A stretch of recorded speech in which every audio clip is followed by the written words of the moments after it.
We were doing the podcast, and while we were in the middle of it, I got served papers Are you serious? on the podcast. He was like looking at his computer. He's like, "By the way, what was your ex's name?" And I was like, and I told him, and he's like, "You just got filed some stuff." I was like, "You got to be kidding me!" Right in the middle of the podcast, I was like, "No way."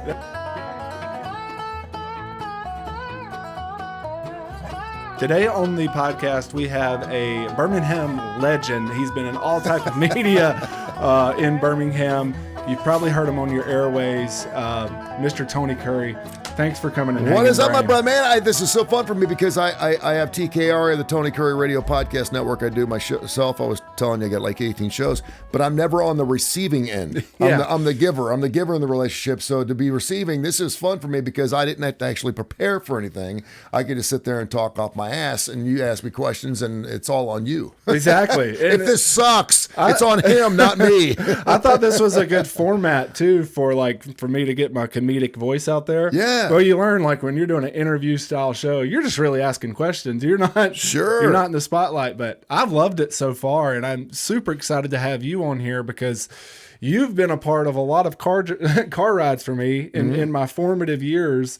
I guess I became familiar with you during the open and drive days with Jay Barker and Aldo Greco, and I was so sad when that show went away and the round table went away. Yeah, we got 13, 14 years out of that show when we were hired as a group. We got fired as a group, and we kind of saw the writing on the wall a couple of years before that, and we were all kind of going our different directions. And I'm all about doors closing and doors opening and blessings, and there's no coincidence in life. I know God's got me in the palm of his hand. So, yeah, it was a situation where I was I'm turning 59 on Friday. And when I got fired, I was 52, 53. And I thought, man, I'm going to get another 15 years out of this. I had a nice little 401k going. And I'll be down at the beach with my wife and have my kids. And we'll be just good to go. And then at 52, everything blew up. I got my wife left me, lost my kids, lost my house, lost my job, so I decided, but it was a blessing because I got an opportunity to start all over again. You get your ass beat and you either, coil up and you sit in the corner and do nothing, or you get up and do something about it. All I knew is I did not want to work 9 to 5. I would not work 9. The last time I worked any type of shift job was a Kentucky Fried Chicken when I was 15 years old. I just knew that that's not what I wanted to do. And certainly at the age of 50, it's hard to go because I only had 2 years of college. The only D I got in college was in radio. Because I knew more about radio at Xavier University than the teacher did. And of course he knew about that. So I used to give him hell. So I needed to make sure I did something I love to do, but now it's just been fantastic. Being self-employed is very challenging, but it's a lot of fun. Yeah. So I'm loving what I'm doing, man. It's fantastic. Well, you were telling me before we turned the cameras on, you have your hands on a lot of pots right now. Yeah. Right. Yeah. Everyone talks about having all your eggs in one basket. I've got about 18 baskets with one egg in each. And right now those damn eggs are expensive. Yes. They're real expensive eggs. Yeah. No, I'm on Fox 6 every Monday and Friday. Do an appearance. Mike Dubberly and Janice Rogers are good friends of mine. They're like, "You want to come up someday and just start talking about music?" And I said, "Yeah." So every Monday is Music Mondays. I'm on with my good friend Josh Claypo. We used to do the Kurre and Claypo show. Okay. We've done that for 6 or 7 years. I do that on Thursday. He's a clinical psychologist. He's the best. And then I have a show with my other partner, Kip Kiefer, who's the executive director of the Birmingham Racecourse Casino, which just got bought out, by the way, by the Porch Creek Indians. He does a show with me called The Starting Lineup. And he's the one that ponied up and made that happen. And we talk about the college football. We didn't realize that last year was the first year that ABC teamed up with the SEC. And so we're on that 30 minutes before kickoff. So that first kickoff was Georgia-Clemson, brother. Oh, and I wow. mean, no one turns a game on right at 11 o'clock, right? No. So I know everyone's watching us right before. So it was just a great opportunity for us. We've been doing it now for about 2.5 years. But we bring special guests on, a little slow after March Madness during the off season. But we're two guys in our 50s. We talk about relationships, we talk about women, dates, God, whatever you want to talk about, we get into it. Wow. 30 minutes goes by quick. You know that. 30 minutes goes by super quick. So, for sure. But super blessed, man. I mean, I get up to I talk for a living. How good is that? I mean, you're learning that. You do it too. You're on stage. But not near as well as you. That's the thing I'm jealous already about you is you have that rich radio voice. Well, you know, I appreciate that. No cigarettes. I imbibed and got into some other things. I no longer drink. But see, now I am incredibly jealous of what you do because I was always the funny guy. Oh, yeah. And so I would get hired from the FOP or from the Courtyard Merit, whatever. They would hire Tony Kurre out, and they would think they're going to get a stand-up gig because I was the one that would always say what you were thinking, but no one was willing to say it. Yeah. And I was always saying the funny shit. And so I would get there, and so they're like, you got 30 minutes. They're paying you really well, usually $2,000 or $3,000, to speak to 2,000 firefighters, and you got to make them laugh. And I can't do it. Yeah. So when I first came into town, and I know Bruce Ayers is a good friend of yours, and I saw your last podcast. By the way, I will give you my 3 favorite white people here in just a minute, which I thought was really funny. But Bruce Ayers gave me an opportunity to go on stage when I first got to town in 1988, and I was horrible. Oh, yeah. Did no prep. I just got. I didn't even have a joke. I just got up there and started talking. It was. I'm surprised I didn't get booed off stage.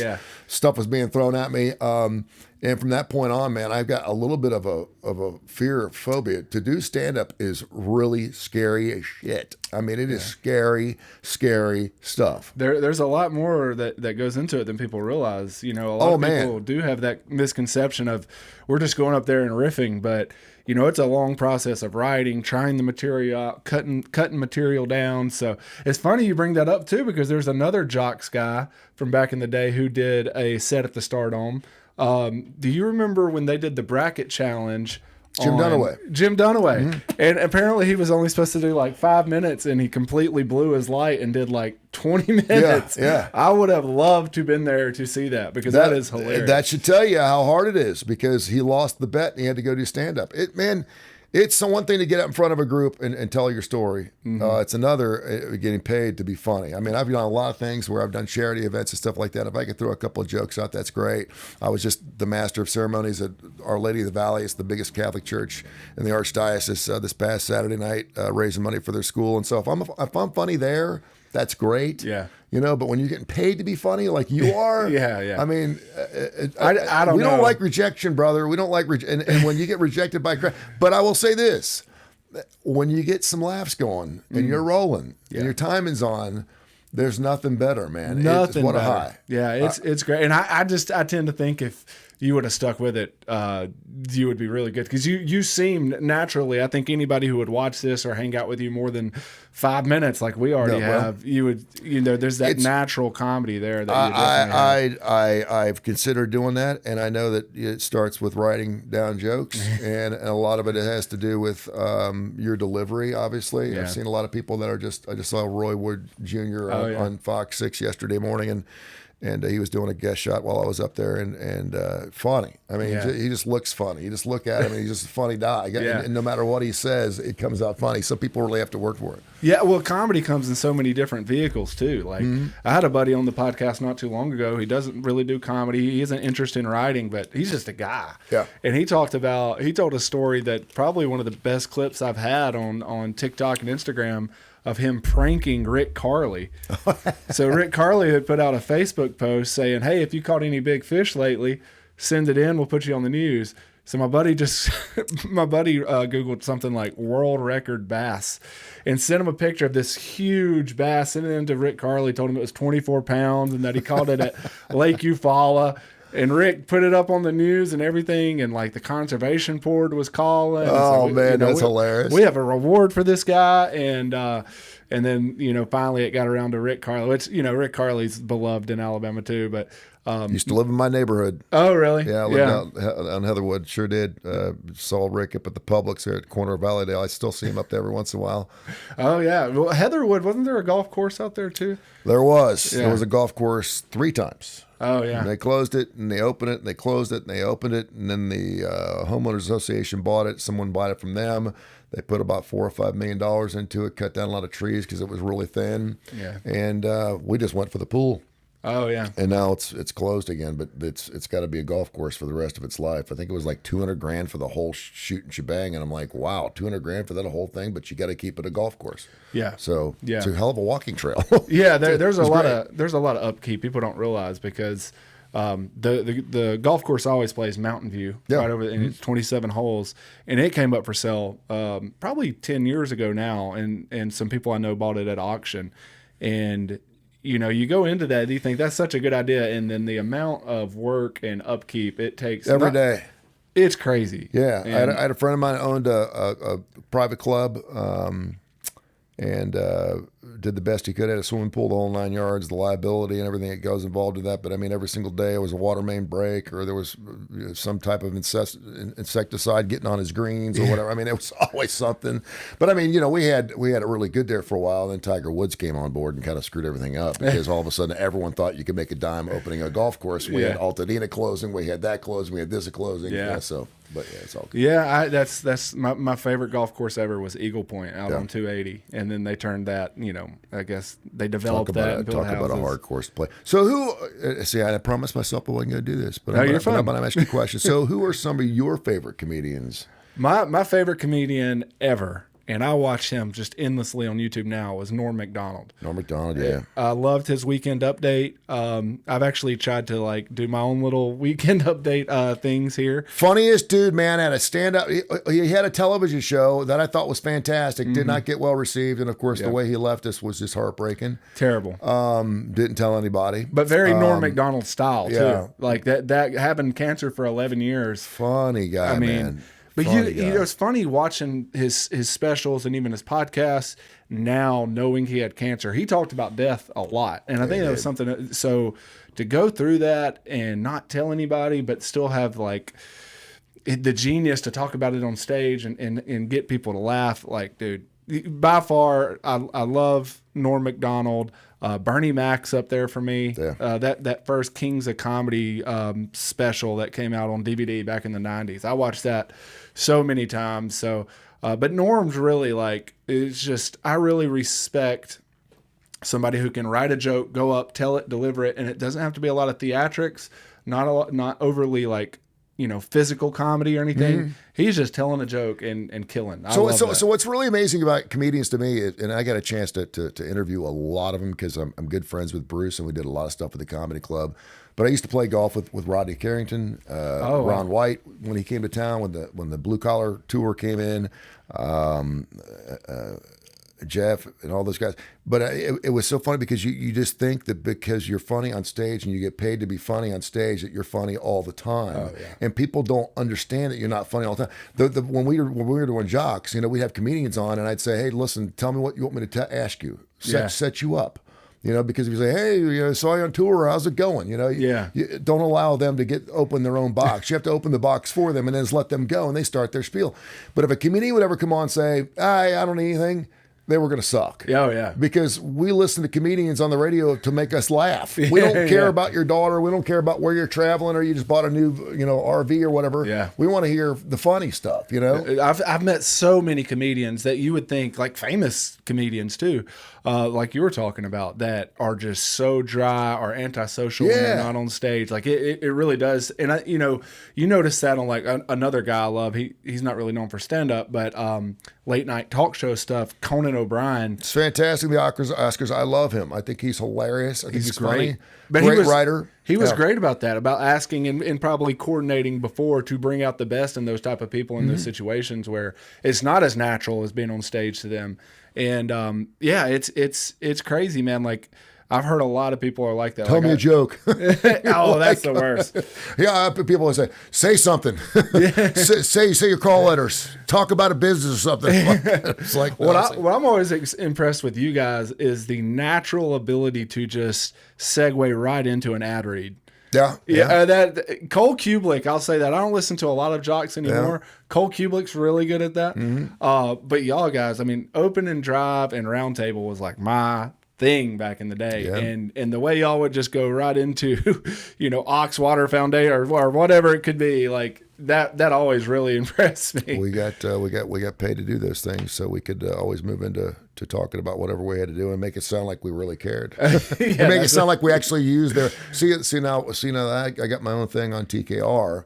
I have like the Woodhouse Day Spa. I have Teresa Autry does real estate. I have Heart of Alabama Food Bank. I've got a bunch of different clients that come on the air with me, Spy for Rent, and I will not use them or endorse them on my radio station unless I've used their services. Oh yeah.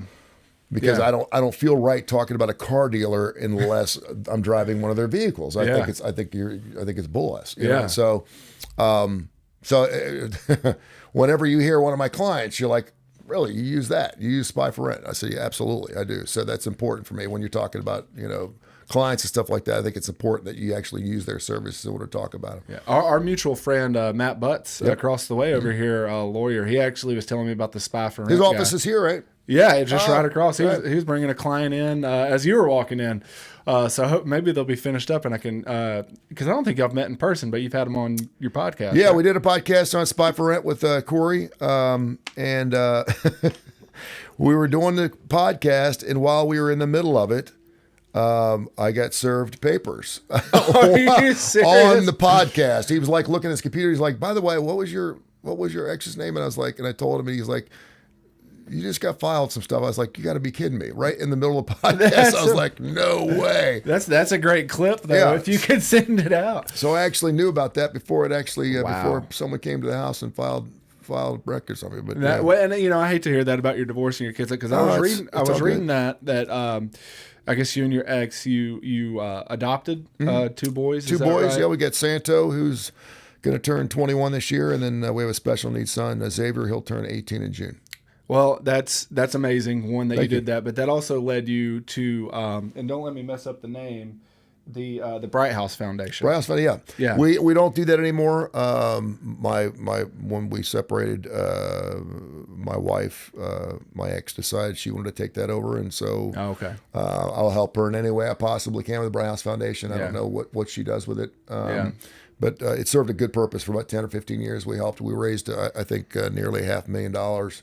And distributed a lot of things to the Arc of Jefferson County, Shelby County, the Alabama School for the Deaf and Blind. We did a lot of different things. And, of course, we used our son Xavier as a jumping off point there and used him to further our point and our testimony in the world of special needs. So, and he's absolutely amazing. That's amazing, man. That really hits home very much with me. I have a son with autism, a 4-year-old, nonverbal. God bless you. Yeah, it's tough. And, I was talking to a buddy the other day who's going through something very similar, and it's like, especially with autism, I'm a sports guy, I'm a comedian, I like to have fun, I'm a socialite.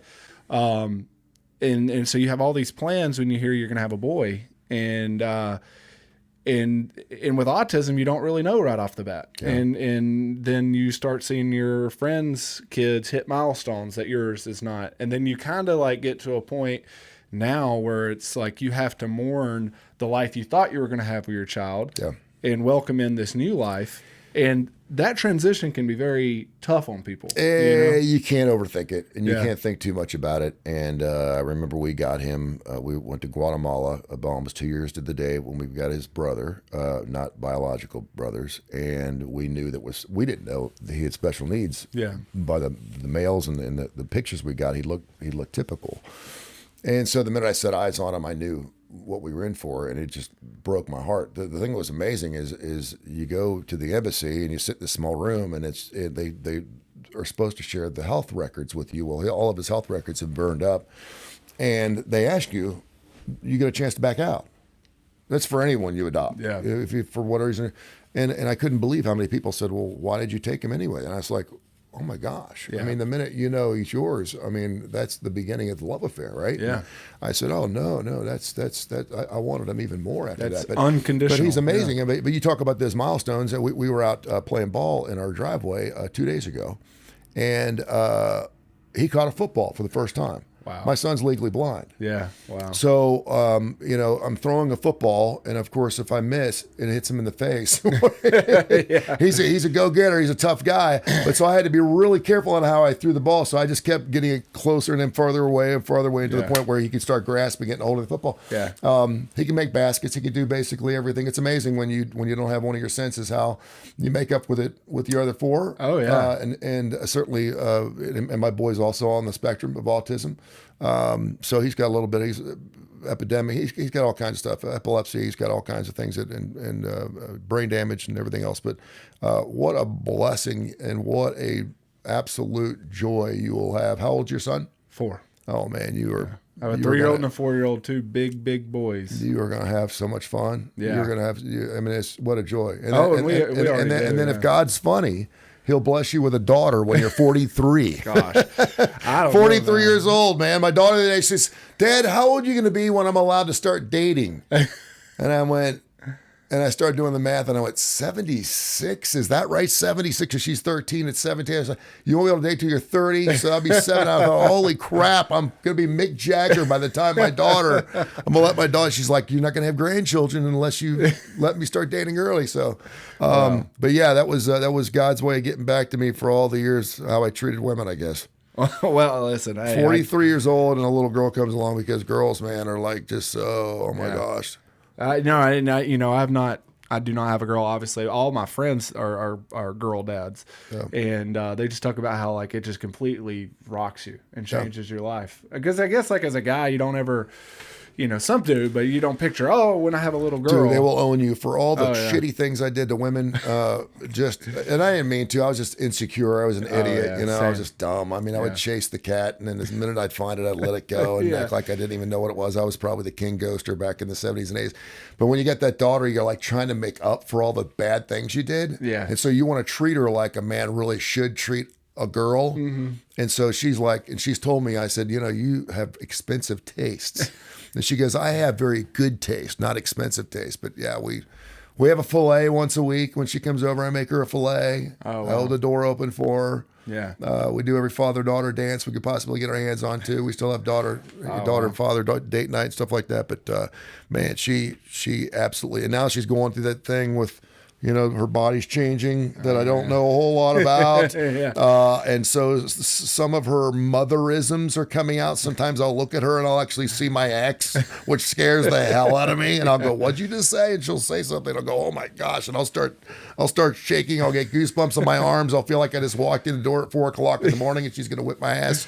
It's like a bad episode of the Twilight Zone. Exactly. Yeah. But what a blessing, man. What a blessing. Yeah, man. Kids are great. I've always had a pull towards fostering those. I didn't grow up in like the best environment, you know? And so like some of my innocence was taken at a young age. And that's like my whole like motive now is protect these little hard drives. Like there's no damage to these little hard drives. Let's keep them innocent as long as you can. And listen, man, I don't know how old you are. It is so hard now to be a kid. Oh yeah. My daughter actually lost sleep over the idea that there was going to be no TikTok. And I was like, I almost scolded her for it. But I mean, I don't know what it would have been like if we had TikTok back in 1984, 85 when I was in high school. Yeah. They've got it so hard. And I mean, especially the girls. It's oh my gosh, it's unbelievable. And I don't watch TikTok with her. Occasionally I will, but what they see and hear, and they're so impressionable.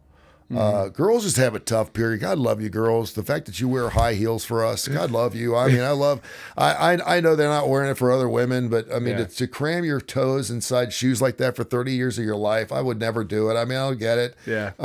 Having to put the makeup on, my daughter has to get up an extra 20 minutes early. She's in 7th grade to put makeup on in 7th grade. And I'm like, what are you doing? It's insane. And some of these women are such natural beauties too. They don't need the makeup. Oh, no. Her mother was like that. Her mother never wore makeup. makeup. Her mother was gorgeous. She's fantastic, and she still is. And I'm like, I said, man, you get your mother's looks. Don't cover it up. Don't do it. But, that's what they got to do. I guess us guys, we have our equivalent versions. Man, we get up, and as long as we don't leak down our leg, it's a good day. We put a pair of pants on, put a comb in the hair, and we're out the door. We don't even brush our teeth. I was the most disgusting creature in college. Like, I don't know how anybody ever, like, my now wife would come over to my apartment and just be absolutely disgusting.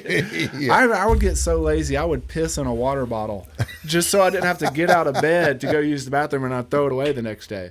Nice. But so I'm very fortunate that somebody found me, despite my many flaws, and was able to have kids. So, there you go. There was something I wanted to ask you about. So I read about this on the internet. What was it? Was it 1990? Mm-hmm. You did the billboard stunt where can you please, and let me set it up a little better. Alabama had just hired Gene Stallings, correct? Yes, he came from Phoenix or Arizona. And were you doing sports talk then, or were you? No, I was on Classic Rock 99. Okay, and we were the flagship station for Alabama football. Mike Hammond, who was my GM, and I went out and had lunch, and they had lost their first game to Southern Miss. And of course, the Gene Stallings hire, despite the fact that he was a Bear Bryant guy. He had a losing record when he came in. A lot of people didn't think that his style of football was going to make it at Alabama. And then, of course, 2 years later, he wins a national title. But so he comes in and loses that first game to Southern Miss, which Alabama cannot do. And it was our first year of being the flagship station. I said, man, we got to take advantage of this, have fun with it, do something with it. Yeah. And so no one had done any billboard things as far as I know. And I said, what if I stayed somewhere or did something until they won a football game, knowing that it was probably going to last 4 days. Yeah. Because they lost and it was already Monday. And he's like, that's great. And I said, let's not tell anybody. Let's just do it. And we had also hired a new morning show guy named Paul Castronovo, who was coming up from Florida. He had no clue about it. So all of a sudden, at 5:30 in the morning that following Monday, people start calling the radio station saying there's some idiot sitting up on a billboard on the corner of West Valley and Green Springs Highway. And everyone starts talking about it. There's TV people showing up, and no one knew it was me. And, of course, I'm up there, and I'm. And it was an Alabama billboard, and so it went. I mean, if we had social media then, it would have been an absolute monster. We didn't have social media then, but I was in the LA Times, New York Times. We had all kinds of newspapers coming out. It was unbelievable. And then they lose the next week to I think it was either Florida or Georgia, and then the third week they were up 10, and that was against Georgia. They lost by 1. Georgia went for 2 and got it. And so that was the third week. And I was so sick. I was sunburned during the day. I was freezing at night. There must have been 55 cases of beer at the bottom. I never had to pay for any food. People were throwing oranges at me. It was like Tennessee fans were throwing oranges at me. And I promised I'd never come down. So I was taking a leak and doing all my business off the back side of the billboard. Oh my God. And then thank God for Vanderbilt. But I was at the UAB basketball game this past Sunday, and I was sitting behind this guy named Don, who I've known for like 40 years, and he's an old bar guy. And we were talking about that billboard, and he's like, man, you should write a book. And I will tell you, there were a couple of things that happened on that billboard. I know this is a family podcast that were pretty amazing things, because it's your only shot. If you've ever wanted to do something on a billboard, here's was your shot. Yeah. So it was amazing. Yeah. That is most incredible story I've ever heard. It was my 15 minutes. It was my 15 minutes of fame, and of course, from that point on, we were no looking back. And I was super blessed that I worked for Dick Broadcasting out of Knoxville, who was also the flagship station for the Tennessee Volunteers. So we had that little thing going every single year between Alabama and Tennessee in the third week in October. But they would do whatever it took to promote and help broadcast and give us great numbers. And of course, they don't do that now on radio. But like you said, that's such a great, level of to me, marketing and ingenuity. Like that's fantastic. It sucked because I was thinking I was going to be there for 4 days. Yeah. And I was eating it up because I'm a radio guy. I'm an idiot, right? I'm a radio guy. I was like, hey, everybody, look at me, look at me, look at me. And then all of a sudden, and I had just broken up with a girl who moved down here from Louisville, Kentucky with me. Mm-hmm. And she hated me because she said every time I turned around, everyone was talking about you. And she was trying to forget about me. And so she's like, everyone was talking about you every single day. She goes, I got so sick and tired. And everyone kept thinking that we were still dating, and we weren't. But yeah, it was an amazing opportunity. And then the next year I did like a one-man wave. We were trying to do some type of stunt I did something where I jumped 30 feet at the Alabama State Fairgrounds. I jumped 30 feet with a donkey into 3 feet of water. We did some really stupid things now. But see, that's the type of thinking you have to have now with the social media age. Like you said, if you can repurpose some of that stuff, everybody wants to go viral now. That would have, like you said, that would have gone crazy. And what's even crazier about it is being up there 3 weeks. It's impossible to think about with this new generation now surviving anywhere 3 weeks without a phone, without anything. I know, man. That's right? insane. There was no phone. We had this thing called a Marty system, which was a way of broadcasting, and it had a giant antenna to it. And of course, they came to me once an hour for 24 hours a day. So 24 hours a day, I was doing a break from up there. And of course, most of the time they chime in. I'd be sleeping and stuff. But yeah, we had security up there, and met some just wonderful people. But that's one thing that people will always remember. And then Gene Stallings, I took credit for that natty in '92, and I ended up working with Jay Barker doing radio for 13, 14 years. So. Crazy world. And that was a great show too. What you just mentioned with Jay Barker, and we mentioned it earlier. That's really where I got to know you really well. That show, the opening drive, it was so good, man. And let me just say this, because a lot of people are like, whatever happened? And I said, we came together and we were all kind of going different directions. We had a great run. Jay Barker, man. I didn't know Jay real well. I knew he was a golden child. I knew he was a golden boy. I knew he was a celebrity. This is before he had met Sarah Evans. He actually started dating her when we were doing the show. And what a wonderful, wonderful man. He caught so much shit working with me. Oh, really? Because I was this wild and crazy, drinking, drugging, rock and roll, sex, drugs, and rock and roll, hang out with Playboy playmates, blah, blah, blah. And I loved it. I mean, my image preceded me. I was like, if I had any chance, I wanted to be sex. I almost got a tattoo of sex, drugs, and rock and roll on my arm when I first got to town. Thank goodness, because I couldn't rub that stuff off now. I'm a little different now.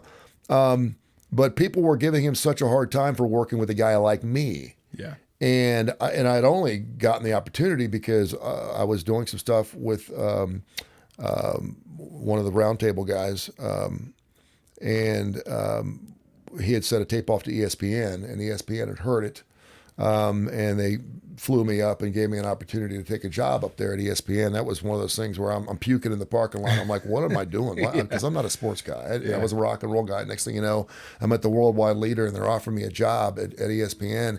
And so that catapulted me into the opportunity to do the opening drive. But Jay was just fantastic. Just love him like a brother. We still keep in touch. And then Aldo Greco, when you're with somebody for 13, 14 years, you go through a lot of heartache. Yeah. You go through a lot of trials and tribulations. There's births, there's deaths, there's laughing, there's crying. And I could not think of two other guys I'd ever want to do that with than those two guys. I'd love to get together, and I just saw Al a couple of weeks ago. He was on my television show on ABC 3340. We're getting ready for the Super Bowl because he was in Super Bowl 50. What was it? Super Bowl 50, 49, 50, something like that.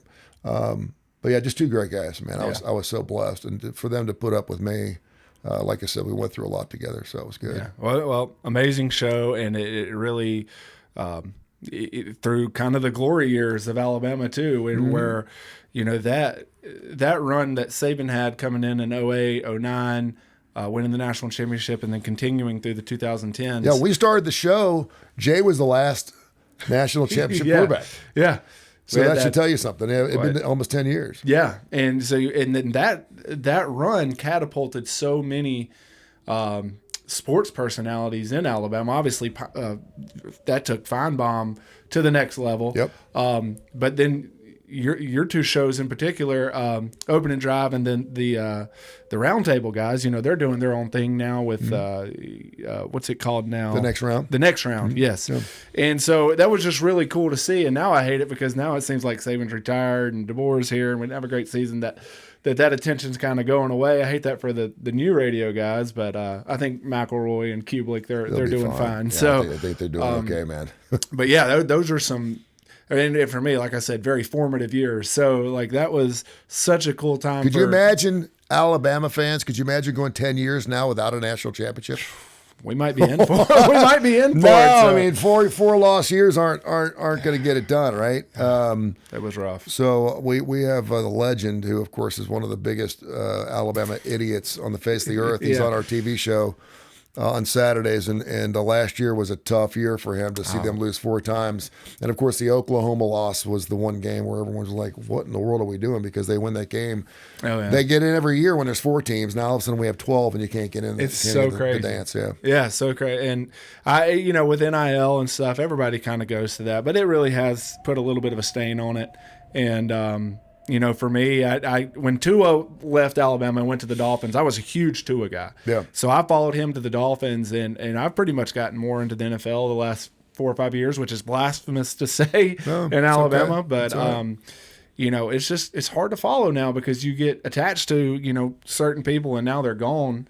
It doesn't seem to be as prevalent in college basketball, which. What a great time for basketball in the state too. So I'm hoping they bring back. I know we have the regionals. I think next year again down the BJCC. Yep. Now that they've done all that work down there, I'd love to see March Madness come back down to Birmingham. Maybe not the Final Four, but certainly some regionals up there. And you're right. I mean, it was just been sports wise. It's been a great time. I'm a Cincinnati guy, so when I came to town, I got that question, "Who you root for?" And I had no clue what they were talking about. Because we didn't have any. I didn't have any college football at my school. I went to Xavier. Yeah. And the only college program was UC, and they sucked. Yeah. And so I didn't even watch college football when I was up there. But I wasn't hired to do sports when I came down here. So I had to do rock and roll. So I came down but I get the pro thing because I'm a Bengals fan, and my Bengals just great. Best offense in the NFL, and defense can't get out of the way, and I just it's heart wrenching. It makes no sense. It's really I like the Bengals too, and Burrow. I mean, he's a top 5 talent in the league. It's just like you said, they got to get that line figured out, and they got to get that defense figured out, and if they do, though, it could be a bad 10 years for everybody else. So. It could be. Well, is there anything you'd like to plug before you go? No, make sure you go to Tony Kurre Radio Podcast or TKR. You can download the TKR app. We were having some problems with the Google, but I think we got that fixed. But just download the TKR app. It's a picture of a guitar, a red guitar. Super cool. It's classic rock. 24 hours a day outside all our podcasts. We got 18 different shows, and then you can Google Tony Kurre Radio Podcast and search this one up, and you'll see it on there. Yeah. Along with our 18 shows, we do shows with veterinarians, we do shows with rock and roll, we do shows with strippers, we do shows with, you name it, we've got a show about it. It's super cool. So, and thank you so much for the opportunity, brother. Yeah, no, thank you so much for coming on. I really appreciate it. Anytime.